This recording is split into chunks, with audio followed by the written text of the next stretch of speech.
If you get a splinter, most people just go ahead and pull them out. But sometimes they get lodged so deep into your skin that you can't reach them. If the area gets infected, it will start to swell as pus forms under the skin. This creates pressure around the splinter that can sometimes push it upwards towards the skin's surface. And if you're lucky, after a certain period of time, your body could have completely removed it from your skin.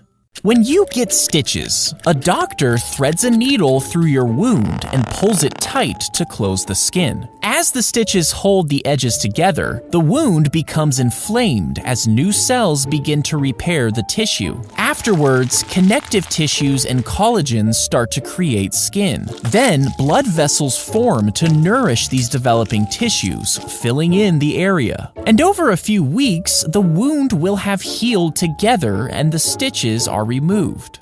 If you shot a bullet at ancient armor, some people think it could actually stop the impact. But armor like chainmail was designed to block slashing swords. And plate armor was even better at deflecting strikes, by spreading the blunt force across more area, lessening its impact. But these materials weren't very good at stopping arrows, which had enough energy to enter the armor, so a bullet would have no trouble going right through.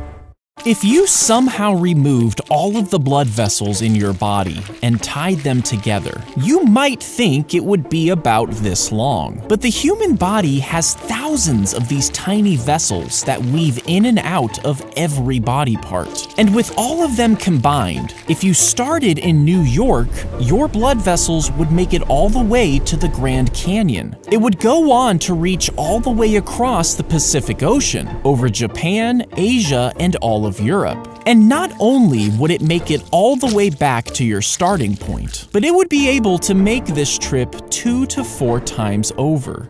When a honeybee stings a human, they actually get stuck for a while and can't leave. And this is because their stinger is barbed, which means it can't retract once it's lodged into something. But once the bee finally pulls away, its insides get ripped out because the stinger stays in the skin. This leaves the bee without some of its internal organs, resulting in its death. If you get a skin tag, some people think you can just rip them off yourself, but you actually shouldn't do this. You see, skin tags are connected to your body by a thin piece of tissue, and if you looked inside of it, the tag actually has its own nerves and blood vessels. Ripping it off would cause significant bleeding, and the open wound would be susceptible to infection. Instead, if you want them removed, a doctor can freeze them off with liquid nitrogen, which is a better option.